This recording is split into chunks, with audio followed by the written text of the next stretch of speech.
A OTAN não vai aguentar sustentar essa guerra contra a Rússia e China. Quando a Rússia ganhar, como será a geopolítica? Vale lembrar que a Rússia vetou uma medida que prejudicaria o Brasil na ONU. Não, nunca houve essa votação. Isso é mentira que ele está falando. É Nunca mesmo, houve cara? essa votação. Não, não teve. Não teve essa votação, que o pessoal fala que a Rússia vetou, não sei o que lá. Não, nunca teve isso. Pô, eu escutei isso várias vezes. Muitas vezes, exatamente. Para você ver como é que é a propaganda russa, né? Enfim, eles falam que que permitiria internacionalizar a Amazônia e coisa e tal. Não, não tem nada disso. Não teve votação nenhuma disso. Bom, agora, outra coisa. Eu não sei se a OTAN vai ter problema de segurar a Rússia e China, não, tá? Primeira coisa, eu não sei se a China vai entrar na guerra também, né? Eu acho que não. Mas mesmo que entre, vocês sabem que a doutrina americana é justamente ter capacidade de lutar duas guerras ao mesmo tempo. Então os Estados Unidos ele tem todo o exército dele dimensionado para lutar duas guerras ao mesmo tempo. Em tese, ele pode segurar sim a China e a Rússia juntas. A China tem o mesmo problema que a Rússia tem de um exército extremamente corrupto, problemas de corrupção, problemas de mal alocação de recursos lá, e ainda tem uma história que é a tal da política do filho único, né, que eles dizem que o exército chinês é cheio de gente mimada. Né? Na hora de botar o pessoal na lama, eles apanham até para os indianos, porque o indiano tem família de 6, 7 pessoas lá, os filhos dos indianos estão acostumados a sair na porrada um com o outro, então quando chega no exército, chega ali valente, pronto para brigar. Os chineses, todo mundo filho único, porque na China é proibido ter mais de um filho, todo mundo filho único, neto único, só tem, né? Porque se o seu pai e sua mãe são filhos únicos, você é neto único, né? E aí o cara é tudo mimado e coisa e tal, na hora de botar o pé na lama o cara não quer, né? Eu não sei se é verdade isso, mas que contam essa história, contam. Então pode ser que a China também, há um tempo que elas não ganham nada, né? Perderam para o Vietnã, a última guerra que eles se meteram, e de lá para cá nunca entraram em guerra direta com ninguém, só essas brigas com a Índia ali no Himalaia. Então eu não sei se a China faz uma diferença tão grande assim, não. Tu citou essa questão da rusticidade do povo, né? E aí, por consequência, do teu exército, né? Uma das coisas que é debatido bastante é sobre a forma dos homens mais frágeis, né? Os líderes mais frágeis e tal, né? E isso reforça aquela necessidade de um presidente forte, né? Que tu também já criticou isso em relação ao Putin, né? Isso.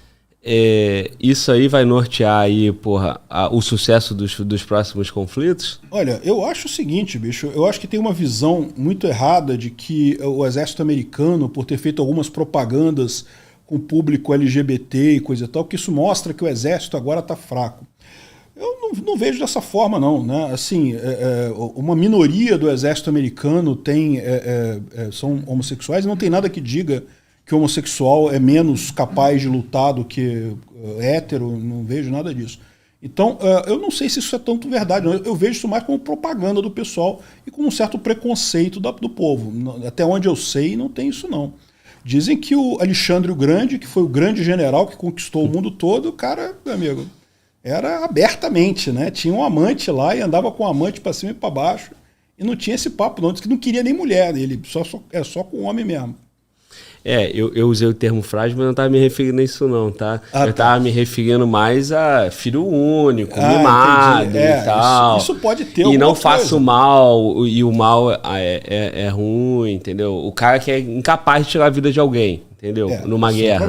Isso é um problema. Não, mas é que tá, eu acho que nesse ponto até o Brasil tem uma certa vantagem, né? Porque se você pegar o pessoal que serve aqui no Brasil, o pessoal é acostumado a pegar a brabeira por aí, né? Então, a gente tem até uma certa vantagem nisso daí, eu não vejo problema nisso não. A China tem esse problema justamente porque foi uma decisão do governo chinês que é absolutamente errada. Uma decisão que causou danos enormes lá, até a economia da China sofre com isso, né? Teve um vídeo lá, os caras mostrando, não sei até que ponto é verdade, né? Os molequinhos lá novinhos mexendo em arma, manuseando arma, tu viu isso? É bacana, deve ter, né? Mas tem que ver se aquilo ali também é uma coisa tão espalhada assim, né? Para toda a nação, eu custo crer, por quê?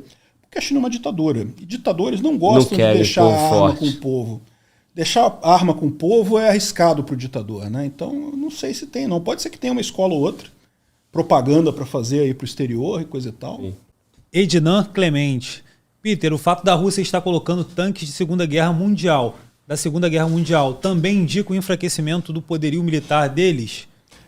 Pois é, a Rússia, quando começou essa guerra, ela dizia que tinha 13 mil tanques, né? Mas a gente sabe agora que não tinha isso tudo. A maior parte, ou seja, podia ter até a carcaça do tanque, mas o tanque não estava funcionando muito tempo.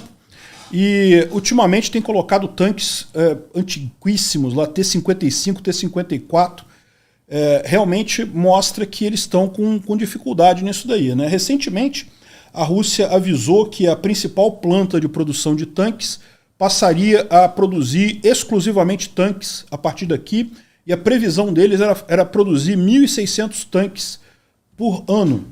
Eu duvido. Propaganda, não conseguem fazer isso. Primeiro porque para mover toda aquela planta para produzir tanque, eles têm que mudar um monte de coisa ali, não vão conseguir fazer isso rápido. E segundo, produzir 1.600 tanques por ano é coisa que a União Soviética teria difícil, que era um país totalmente voltado para coisa militar e coisa e tal, eles não têm condições, não. O que eu acho mais preocupante é isso. O fato de eles estarem falando que vão produzir 1.600 tanques por ano, isso mostra que eles estão realmente desesperados. Tu falou da propaganda, né? Quando o João veio aqui, ele fez crítica a essa propaganda russa e tal. Você faz a tua análise e você, mostra que você tem um lado, uma visão, uma crença, né? Uma convicção, né? O que faz, assim, para quem está em casa, o alerta de propagandas ou não uma análise? Olha só, eu acho Porque, em contrapartida, fazendo uma provocação aqui, respeitosa, alguém pode citar que, você ou o João ou qualquer outra pessoa que sentar aqui ou num canal no YouTube está fazendo uma propaganda ucraniana também, né? Não, é o que eu falo para você, eu acho que cada pessoa tem que tomar a decisão por si, né? A beleza da internet é essa, você vai ter as posições de vários pontos de vista para chegar a isso daí. E é o que eu falo sempre, eu não sei quem vai ganhar essa guerra, eu acho que a Ucrânia vai ganhar, mas eu não sei. Pode ser que com tudo isso que eu estou falando da Rússia estar desesperada, a Rússia ganha, ela tem realmente um poderio militar enorme. A única coisa que eu não admito discussão, que eu acho que é uma besteira, é o pessoal que diz que a Rússia está certa nessa guerra. Não, não está. Pode ser que a Rússia ganhe a guerra no final, mas certa ela não está. Isso aí não tem lógica nenhuma. Isso é só você somar 1 mais 1 que você vai chegar a 2, que não tem condição isso daí. Que é a provocação, né? Que é exatamente, que você vai ver gente falando isso, vai ver Rousseff falando isso. Não, eu digo que é a provocação que um entrou no território do outro. Pois exatamente, iniciou a violência. A Ucrânia não estava ameaçando a Rússia em nada e a Rússia foi lá e invadiu o território, né? O pessoal costuma falar assim, não, mas a Ucrânia também atingiu o soldado, matou o soldado russo. Pois é, mas civil, só ucraniano que morreu, porque a guerra está acontecendo na Ucrânia. Um monte de criança ucraniana morreu, um monte de gente ucraniana morreu. Do lado da Rússia, pode ter tido algum míssil ou outro que caiu lá, mas a maior parte da população russa está segura, né? Ou seja, é um absurdo isso, não tem como ver de outra forma. Existem vários conflitos militares na história humana que realmente você tem uma zona cinza, que você não sabe quem está certo, quem está errado. Não sei se você está ciente da briga no Iêmen, né? São 3 grupos que estão disputando o poder no Iêmen. Um é ligado aos sunitas, outro ligado aos xiitas, outro é ligado a não sei quem. E quem é que está certo ali? Eu não sei. Ali tem uma confusão danada. Todo mundo é do Iêmen, cada um está ligado no pessoal. Agora, nesse caso da Ucrânia e da Rússia, não tem dúvida. A Rússia está 100% errada, a Ucrânia está 100% certa. Não tem zona cinza ali. A questão da comunicação da propaganda, ela não é uma pessoa assim individualmente, né? Tem toda uma rede mundial que vai, sim, inclusive para aquelas populações, como você citou, Portugal, um exemplo, outros países, o que você falou? A pressão da população fez com que esses países apoiassem a Ucrânia. Certamente. Então, eu penso que essa propaganda deve estar diretamente direcionada a esses países que estão influenciando de alguma forma o conflito. Mas você tem propaganda de todos os lados, em todo lugar. A internet traz justamente isso, né? Tem um monte de gente com um monte de propaganda de um monte de lugar. E no final das contas, você tem que lembrar que a opinião das pessoas ela não é formada só por propaganda. Se fosse assim, meu amigo, acabou, né? Se fosse só uma questão da briga da propaganda russa com a propaganda americana, da propaganda da OTAN, ou propaganda ucraniana, pô, não é assim que funciona. As pessoas tomam as decisões de acordo com os dados que elas recebem, né? E o que fica claro para todo mundo é isso. No final das contas, os russos podem inventar um monte de justificativas, mas no final das contas, eles invadiram um país pacífico. Chegaram no lugar, a Ucrânia não estava ameaçando a Rússia, eles foram lá e invadiram. Então não tem como fugir desse fato basilar aí dessa história. Sim. Fecha a tampa do caixão. O Quem argumento. vai ganhar? Vai ser um lado, vai ser outro? Eu não sei. Né? Eu acho que a Ucrânia vai ganhar, mas pode ser que seja outra coisa. Mas com relação a quem está certo, quem está errado, eu não acho que tenha discussão, não.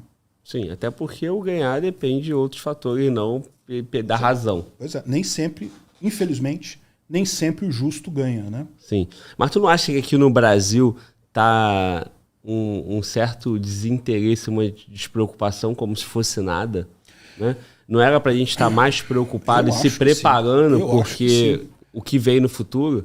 Eu acho que talvez 2 motivos, né? Primeiro porque o Brasil está numa questão conturbada politicamente, né? Toda essa história do governo Bolsonaro, governo Lula, isso deixou a população meio, né, alheia ao resto do mundo e coisa e tal. Pode ser isso um aspecto. E também a outra coisa não deixa de ser a própria propaganda russa, que aqui no Brasil faz justamente esse papel, né? Dizer, não, o Brasil tem que ficar isento, o Brasil tem que deixar para lá. Isso não é um problema nosso. Isso é um problema deles lá, eles que vão resolver o problema, né? Esse tipo de propaganda é muito forte aqui no Brasil, né? E, na minha opinião, é injusto. Não, não é. É um problema do mundo todo. Quando um país invade outro, é um problema de todo mundo. Não, e principalmente porque isso aí pode evoluir. Pode evoluir para cá, exatamente. Né? A Rússia é amiga da Venezuela, aqui do lado. O dia que chegar aqui eu tenho que estar preparado. Exatamente. E estamos. A nossa Força Armada saiu mais enfraquecida aí desse processo político e tal, até de apoio popular. Financeiramente, economicamente, tem uma tendência a perder também o orçamento. O Lula não vai querer dar força para. E eu não duvido nada, não descarto ele fazer um expurgo aí, né? Dele cair limando um monte de gente que ele ache que não é, que ajudou o Bolsonaro. Né? Isso é uma coisa que é sempre ruim, né? Porque você enfraquece a força, né? Eu vejo com muita preocupação isso. Eu sempre deixei claro que em momento algum eu apoio o golpe militar. Eu sempre gostei do Bolsonaro, mas sempre disse que eu acho um erro dele esse negócio de ficar elogiando 64. Não, olha só, pode ser que tenha sido a melhor alternativa, porque a alternativa seria o comunismo. A gente nunca vai saber. Mas na prática foi sim uma ditadura, foi sim um golpe em 64, foi uma ditadura. Ninguém quer isso de volta, isso é uma dor de cabeça danada. Essa coisa, quando você começa a usar força no governo, quando o governo se impõe pela força, você nunca sabe onde acaba. Porque aí dentro do exército você vai começar a ter um monte de gente ali disputando esse poder pela força. Aí, meu amigo, você pode até falar assim, não, mas se as Forças Armadas dessem um golpe, ia ser Bolsonaro o presidente. Mas e quando o Bolsonaro deixar de ser presidente? Quando acabar o período dele? E se algum general quiser entrar no lugar do Bolsonaro? Se virou força, se virou quem tem a arma maior que ganha, aí você não sabe onde termina esse troço. Então é muito arriscado isso daí. Eu sou radicalmente contra esse tipo de coisa, sempre fui. Lógico, não fiquei satisfeito com a eleição do Molusco, mas fazer o quê, né? Faz parte. Inclusive, quem apoiava, os apoiadores, ali na frente iria se arrepender. Sempre acontece isso em revolução desse tipo. O pessoal que vai lá, apoia e coisa e tal, depois, meu amigo, no final das contas, vira idiota útil, né? Vira o cara que foi útil para entrar lá e acaba sendo limado, né? Isso não é só em comunismo que acontece, não. Em qualquer ditadura acontece isso. Isso foi o quê? Imaturidade da população? Eu acho que foi um certo desespero da população, né? A população brasileira, com toda razão, não gosta do Lula. Eu não gosto do Lula. E só viu isso como uma última alternativa, esse negócio de pedir ajuda de quartel e coisa e tal. Na minha opinião, foi isso, né?